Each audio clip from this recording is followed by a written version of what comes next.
ಯಾಕೆ ಮಗಳೇ ನನ್ನ ಹತ್ರ ಏನು ಹೇಳಲಿಲ್ಲ? ಯಾಕೆ ಹೀಗೆ ಮಾಡಿದೆ ನೀನು? ಈ ಅಮ್ಮನ ಹತ್ರ ಎಲ್ಲ ಮುಚ್ಚಿಟ್ಬಿಟ್ಟಿಯಲ್ಲ ಕಂದ.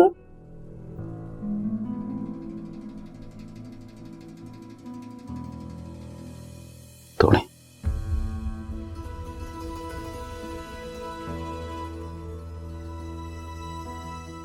ಇನ್ನೂ ಅದನ್ನೇ ಯೋಚನೆ ಮಾಡ್ತಾ ಇದ್ದೀರಾ? ಅಮ್ಮ ತುಂಬಾನೇ ಬೇಜಾರು ಮಾಡ್ಕೊಂಡ್ರು. ಸಹಜ ಅಲ್ವಾ ಭೂಮಿಕಾ? ನಾವು ಚೆನ್ನಾಗಿದ್ದೀವಿ ಅಂತ ಅನ್ಕೊಂಡಿರ್ತಾರೆ. ತಮ್ಮ ಮಗಳಿಗೆ ಹೀಗಾಗಿದೆ ಅಂತ ಇದ್ದಕ್ಕಿದ್ದಾಗೆ ಗೊತ್ತಾದರೆ ಯಾವ ಅಪ್ಪ ಅಮ್ಮನೂ ಕುಗ್ಗಿ ಹೋಗ್ತಾರೆ. ಅಪ್ಪನಿಗೆ ವಿಷಯ ಗೊತ್ತಾದ್ರೆ ಅವ್ರು ಸಹಿಸ್ಕೊಳ್ಳಲ್ಲ. ಯಾರು ಸಹಿಸ್ಕೊಳ್ಳಲ್ಲ ಭೂಮಿಕಾ. ಎಲ್ರಿಗೂ ನೋವಾಗುತ್ತೆ.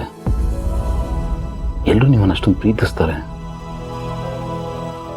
ಈಗ ನೋಡಿ, ನೀವು ಯಾರಿಗೂ ಹೇಳಿದೆ ಟ್ರೀಟ್ಮೆಂಟ್ ಮಾಡಿಸ್ಕೊಂಡಿದ್ದಿದ್ರೆ ಗೊತ್ತಾಗ್ತಿರ್ಲಿಲ್ವಾ? ಖಂಡಿತ ಗೊತ್ತಾಗ್ತಿತ್ತು. ಇದು ಸಣ್ಣ ವಿಷಯ ಅಲ್ಲ ಭೂಮಿಕಾ ಮುಚ್ಚಿಡೋದಕ್ಕೆ. ಇವತ್ತಂದ್ರೆ ನಾಳೆ ಗೊತ್ತಾಗ್ತಿತ್ತು, ನಾಳೆ ಇಲ್ದಿದ್ದು ನಾಡಿದ್ದು. ಈಗ ನೋಡಿ, ನಾವು ಹೇಳ್ದೇನೆ ಅವ್ರಿಗೆ ಈ ವಿಷಯ ಗೊತ್ತಾಗಿದ್ದಿದ್ರೆ ನಮ್ಗೆ ಯಾಕೆ ಹೇಳಲಿಲ್ಲ ಅಂತ ಅವ್ರು ನೊಂದ್ಕೋತಾ ಇದ್ರು. ಇದಕ್ಕಿಂತ ಅದು ಜಾಸ್ತಿ ನೋವು ಕೊಡ್ತಾ ಇತ್ತು. ನೀವು ಅದ್ರ ಬಗ್ಗೆ ಜಾಸ್ತಿ ತಲೆ ಕೆಡಿಸ್ಕೋಬೇಡಿ. ಯಾರು ಏನು ಫೀಲ್ ಮಾಡ್ತಾರೆ, ಯಾರಿಗೆ ಎಷ್ಟು ನೋವಾಗುತ್ತೆ ಅದನ್ನು ನಾನು ಹ್ಯಾಂಡಲ್ ಮಾಡ್ತೀನಿ. ನೀವು ತಲೆ ಕೆಡಿಸ್ಕೋಬೇಡಿ. ಟ್ರೀಟ್ಮೆಂಟ್ ತೊಗೊಂಡು ಆದಷ್ಟು ಬೇಗ ಗುಣ ಆಗೋದು ನೋಡಿ. ಅದಷ್ಟು ಸುಲಭ ಅಲ್ವಲ್ಲ. ಅದಕ್ಕೆ ಅಲ್ವಾ ನಾನು ನಿಮ್ಮ ಜೊತೆ ಇರೋದು. ಭೂಮಿಕಾ, ನಾನು ಒಬ್ಬನೇ ಅಲ್ಲ, ಈ ಮನೆಯವರು, ನಿಮ್ಮನ್ನು ಪ್ರೀತಿಸೋರು ಎಲ್ಲರೂ ನಿಮ್ಮ ಜೊತೆಗಿದ್ದಾರೆ. ನೀವು ಜೊತೆಲಿದ್ರೆ ಏನೋ ಒಂಥರ ಧೈರ್ಯ. ಅದನ್ನೇ ನಾನು ಯಾವಾಗಲೂ ಹೇಳ್ತಾ ಇರೋದು. ನಾನು ನಿಮ್ಮ ಜೊತೆಗಿದ್ದೀನಿ, ಧೈರ್ಯವಾಗಿರಿ. ನಿಮ್ಮ ಹತ್ರ ಎಲ್ಲ ಪ್ರಶ್ನೆಗಳಿಗೂ ಉತ್ತರ ಇರುತ್ತಲ್ಲ, ಸಮಾಧಾನ ಇರುತ್ತೆ. ನಾನು ಭಯ ಬಿದ್ದಾಗ ನನ್ನಲ್ಲಿ ಧೈರ್ಯ ತುಂಬ್ತೀರಾ. ನಾನು ಸೋತ್ ಹೋದೆ, ಬಿದ್ದು ಹೋಗ್ತೀನಿ ಅಂದಾಗ ನನ್ನನ್ನು ಬಂದು ಹಿಡ್ಕೋತೀರಾ. ನಾನು ಏನೂ ಹೇಳದೇ ಇದ್ರು ನನ್ನ ಮನಸ್ಸಲ್ಲಿ ಏನಿದೆ ಅನ್ನೋದು ನಿಮಗೆ ಗೊತ್ತಾಗ್ಬಿಡುತ್ತೆ. ಎಲ್ಲಾನು ಅರ್ಥ ಆಗ್ಬಿಡುತ್ತೆ ನಿಮಗೆ. ಅದಕ್ಕೆ ದಿನ ಕಳೀತಾ ಕಳೀತಾ ನೀವಿನ್ನೂ ನನಗೆ ಹತ್ರ ಆಗ್ತಿದ್ದೀರ. ನನ್ನ ದೃಷ್ಟಿಯಲ್ಲಿ ಎತ್ತರ ಸ್ಥಾನದಲ್ಲಿದ್ದೀರಾ ನೀವು. ತಗೊಳ್ಳಿ, ನೀರು ಕೊಡಿ. Thank you.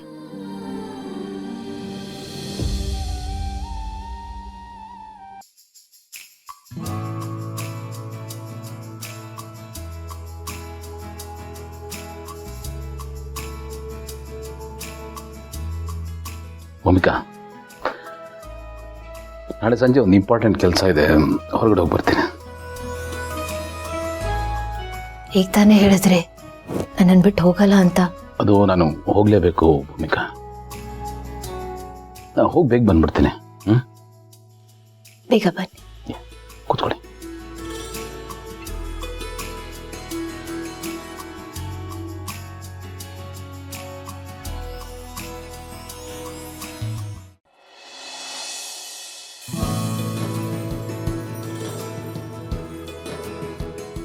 ಮಲ್ಲಿ, ಗಾತಮಾರು ನೋಡಿದ್ಯಾ? ಇಲ್ಲ ಕರೆ, ಏನಾಯ್ತು? ಇಲ್ಲ, ನಾನು ಮನೆಯೆಲ್ಲ ಹುಡುಕ್ತೆ, ಅವ್ರು ಕಾಣಿಸ್ತಿಲ್ಲ. ಎಲ್ಲೋಗಿದ್ದಾರೆ ಅಂತ ಗೊತ್ತಾಗ್ತಿಲ್ಲ. ಅಕರೆ ಇಷ್ಟು ಬೆಳಿಗ್ಗೆ ಹೊರಗಡೆ ಹೋಗಿದ್ದಾರೆ ಅಂದ್ರೆ ವಾಕಿಂಗಿಗೆ ಹೋಗಿರ್ತಾರೆ. ನೀವೇನು ಒಳ್ಳೆ ಸಣ್ಣ ಮಗು ಕಾಣಾಗಿರೋ ಥರ ಹುಡುಕ್ತಾ ಇದ್ದೀರಾ? ಯಾಕೆ ಇಷ್ಟು ಟೆನ್ಷನ್ ಮಾಡ್ಕೊಳ್ತಾ ಇದ್ದೀರಾ? ಇಲ್ಲ ಮಲ್ಲಿ, ಅವ್ರು ಬೆಳಿಗ್ಗೆನೆ ಹೋಗಿದ್ದಾರೆ. ಈ ರೀತಿ ನನ್ನ ಹತ್ರ ಹೇಳಿದೆ ಎಲ್ಲೂ ಹೋಗಲ್ಲ ಅವರು. ಅಕರೆ ಕೆಲ್ಸಕ್ಕೆ ಹೋಗ್ಬೇಕಾದ್ರೆ ಹೇಳ್ಬಿಟ್ಟು ಹೋಗ್ತಾರೆ, ವಾಕಿಂಗಿಗೆ ಹೋಗ್ಬೇಕಾದ್ರೂ ಹೇಳ್ಬಿಟ್ಟು ಹೋಗ್ಬೇಕಾ? ನೀವು ಮಲಗಿರ್ತೀರಾ, ನಿಮ್ಮನ್ನು ಯಾಕೆ ಡಿಸ್ಟರ್ಬ್ ಮಾಡೋದು ಅಂತೇಳಿ ಹಾಗೆ ಹೋಗಿರ್ತಾರೆ. ಯಾಕೆ ಇಷ್ಟು ಟೆನ್ಷನ್ ಮಾಡ್ಕೊಳ್ತಾ ಇದ್ದೀರಾ ನೀವು? ಏನಾಯ್ತು? ಏನು ಯೋಚನೆ ಮಾಡ್ತಾ ಇದ್ದೀರಾ? ನನಗಿಂತ ಜಾಸ್ತಿ ಅವ್ರಿಗೆ ಕಷ್ಟ ಆಗ್ತಿರ್ಬೇಕಲ್ಲ. ಪೇಷಂಟ್ ಜೊತೆ ಇರೋರು ನಿಧಾನವಾಗಿ ಪೇಷಂಟ್ ಆಗಿಬಿಡ್ತಾರೆ ಅಂತಾರೆ. ಗೌತಮ್ ಅವ್ರು ನೋಡಿದ್ರೇ ಬೇಜಾರಾಗುತ್ತೆ. ಅವ್ರು ಮುಂಚಿನ ಥರ ಇಲ್ಲ. ಆಫೀಸ್ಗೆ ಹೋಗೋದೇ ನಿಲ್ಲಿಸ್ಬಿಟ್ಟಿದ್ದಾರೆ. ಕೆಲಸನ ಪೂರ್ತಿಯಾಗಿ ಮರೆತು ಬಿಟ್ಟಿದ್ದಾರೆ.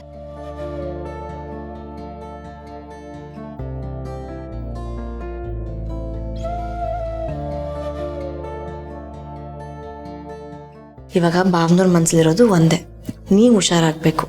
ನೀವು ಹುಷಾರಾದರೆ ಎಲ್ಲ ಸರಿ ಆಗತ್ತೆ.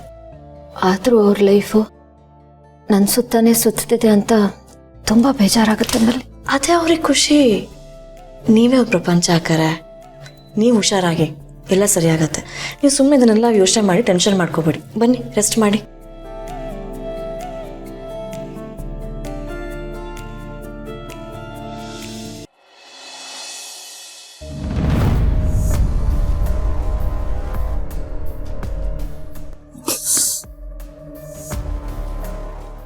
ಗೌತಮವ್ರೆ, ಹಾಂ ಭೂಮಿಕಾ, ಬೆಳಗ್ಗೆ ಎಲ್ಲಿ ಹೋಗಿದ್ರಿ?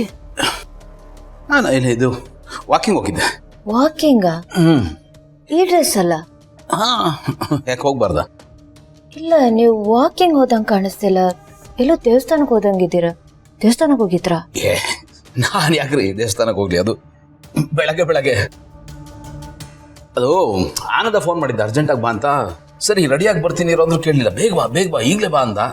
ಹಾಗೆ ಹೊರಟ್ಬಿಟ್ಟೆ ಅಷ್ಟೇ. ಬೇಕಾದ್ರೆ ಕೇಳಿ ಆನಂದನ. ಏನಾಯ್ತು? ಅದು ರಸ್ತೆಯಲ್ಲಿ ನಡೀತಂದ್ರೆ ಕಲ್ಲು ಚುಚ್ಚಿಬಿಡ್ತು.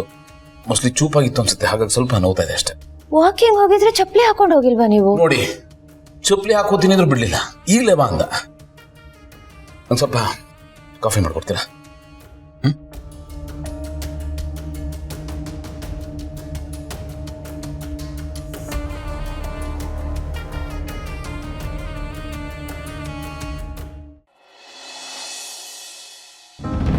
ಚಿಕ್ಕಕ್ಕೆ ಬಿಗ್ರು ಮನೆಗೆ ಬನ್ನ? ಅವಾಗಲೇ ಬಂದ್ರು. ಯಾಕೆ, ಏನಾಯ್ತು? ಆನಂದ್ರ ಫೋನ್ ಮಾಡಿದ್ರು. ಅವನು ದೇವಸ್ಥಾನದಲ್ಲಿ ಕೆಂಡ ತುಳ್ದು ಬಂದಿಯಾನಂತೆ.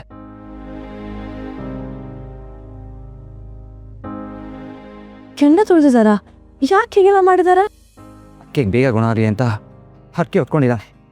ಆ ಹರಕೆ ತೀರ್ಸೋದಕ್ಕೆ ಕೆಂಡ ತುಳ್ದು ಬಂದಿಯಾನೆ. ಅಯ್ಯೋ ದೇವ್ರೆ, ಅವರು ಮನೆಗೆ ಬಂದಾಗ ತುಂಬ ಡಿಫ್ರೆಂಟಾಗಿ ನಡೀತಾ ಇದ್ರು. ನಾನೇನು ಸುಸ್ತಾಗಿದೆ ಅಂತ ಅಂದ್ಕೊಂಡೆ. ನೋಡಿದ್ರೆ ಕೆಂಡ ತುಳಿದು ಬಂದಿದಾರಲ್ಲ.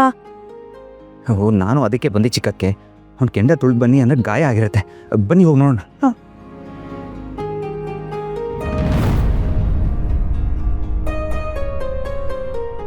ಏನತ್ರೆ, ಗೌತಮ್ ಅವರು ಕೆಂಡ ತುಳಿದ್ರ?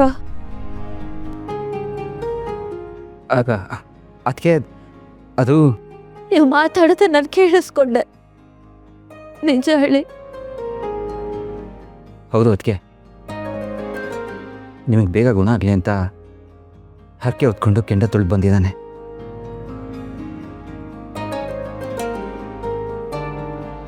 ಆಮೇಲೆ ಈ ವಿಷಯ ನಿಮ್ಗೆ ಎನಿ ಕಾಸ್ಟ್ ಗೊತ್ತಾಗಬಾರ್ದು ಅಂತ ಆನಂದ್ ಪ್ರೋ ಹತ್ರ ಬಿಗ್ ಬ್ರೋನ ಹೇಳಿದ್ದಾನೆ. ಸೈಲೆಂಟಾಗಿ ಹರಕೆ ತೀರಿಸಿ ಮನೆಗೆ ಬಂದಿದ್ದಾನೆ.